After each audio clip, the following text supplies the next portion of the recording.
warahmatullahi wabarakatuh. Perkenalkan, nama saya Suryati dari Prodi Pendidikan Ekonomi Universitas Hamzah Wadi. Di sini saya akan menyampaikan materi masalah pokok ekonomi, di mana bagian-bagian yang akan saya bahas itu yang pertama pengantar ilmu ekonomi, yang kedua kebutuhan manusia, yang ketiga kelangkaan dan biaya peluang, yang keempat masalah pokok ekonomi menurut klasik, yang kelima masalah pokok ekonomi menurut modern, yang keenam sistem ekonomi. Di mana bagian pertama itu pengantar ilmu ekonomi.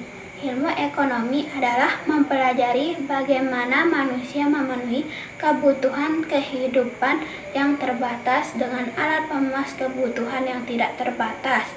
Masalah ekonomi muncul karena adanya kelangkaan, di mana kelangkaan yaitu keterbatasan sumber daya dibandingkan dengan kebutuhan manusia yang terus berkembang. Yang kedua, kebutuhan manusia. Kebutuhan adalah segala sesuatu yang harus terpenuhi untuk mempertahankan kehidupan dan mencapai kesejahteraan. Jenis-jenis kebutuhan ada tiga. Ada yang pertama ada yang berdasarkan intensitas, yang kedua berdasarkan waktu, yang ketiga berdasarkan sifat.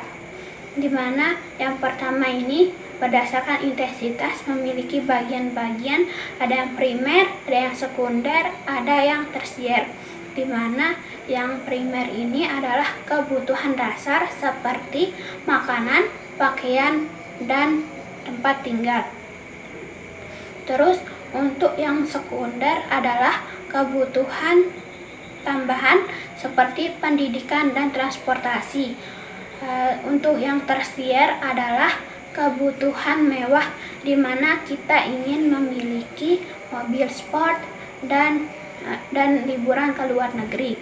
Untuk yang kedua berdasarkan waktu, di mana berdasarkan waktu ini memiliki bagian-bagian, ada yang masa sekarang dan masa depan, di mana masa sekarang ini adalah segala kebutuhan yang harus segera terpenuhi seperti makan saat lapar, dan untuk masa depan itu adalah kebutuhan untuk masa nanti,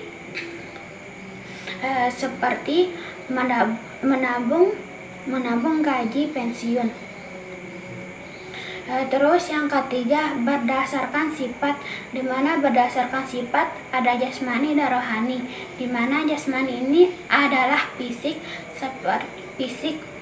seperti makanan dan air, dan untuk rohani ada batin, di mana kita membutuhi hiburan, seni, dan ibadah. Yang ketiga kelangkaan dan biaya peluang, di mana kelangkaan ini terjadinya sumber daya yang terbatas seperti alam, tenaga kerja, modal, dan kewirausahaan. Sedangkan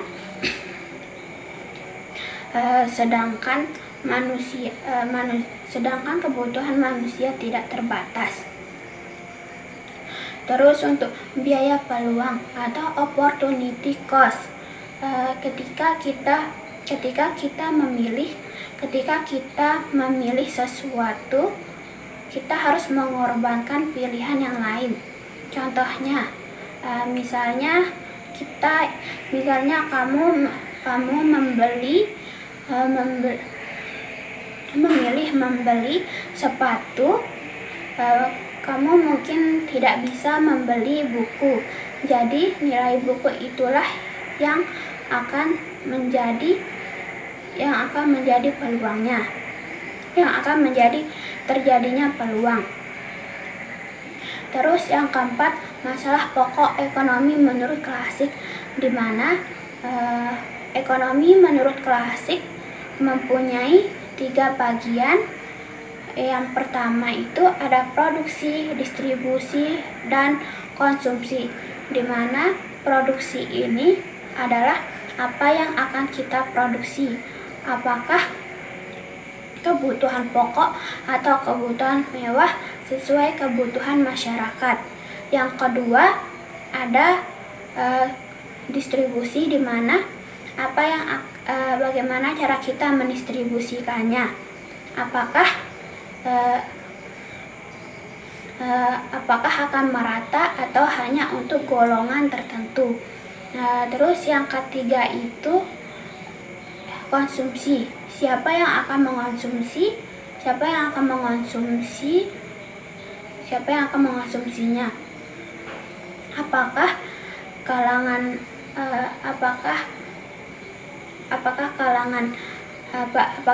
masyarakat umum atau kalangan tertentu saja. Terus yang kelima itu adalah masalah pokok ekonomi menurut modern, di mana ekonomi modern ini merumuskan masalah ekonomi menjadi 3 pertanyaan penting. Yang pertama, what, yang kedua, how, yang ketiga, for whom, di mana what ini adalah apa dan berapa banyak yang kita produksi. Misalnya itu berapa banyak beras, pakaian, dan kendaraan yang akan dibutuhkan. Yang kedua itu how, bagaimana cara kita memproduksinya. Apakah kita akan memproduksinya dengan menggunakan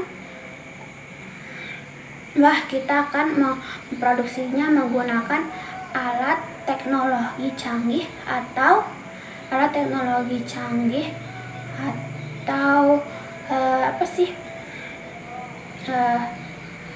tenaga kerja manusia, efisien atau tidak.